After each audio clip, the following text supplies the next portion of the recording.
Hey, it's Rasool Berry, and I'm here in the heart of Singapore, reflecting on what can a garden teach us about spirituality. Singapore is known as a city within a garden, and that's because decades ago, they began to plant seeds and flowers all over the city as a way to beautify it. There's probably no activity that reminds me more of true spirituality than gardening because it requires humility. I mean, think about it. Gardening, you got to get down in the ground in your hands and knees, plant seeds, really get your hands dirty. Flowers don't care if you're blue check verified on social media or if you're a celebrity. All that matters is caring for those things that you're wanting to see grow.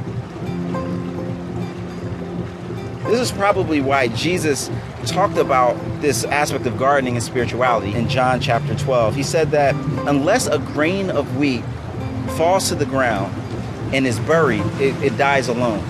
But if it is planted, then it sprouts up and multiplies itself many times over. We are to die to ourselves. If we lose our lives for the sake of His kingdom, then we gain it. It's this incredible role reversal about how to have and experience true life that actually transforms our understanding of spirituality. What does that look like practically, though? Well, humility says that if someone offends me or upsets me, I try to extend patience and seek reconciliation as opposed to revenge. It looks like when someone has success greater than myself, instead of being envious, actually celebrating the wins that they've experienced in their life. Singapore is an incredible garden city, and it also shows us that as children of God, when we decide to humble ourselves and be planted, that we also sprout new life.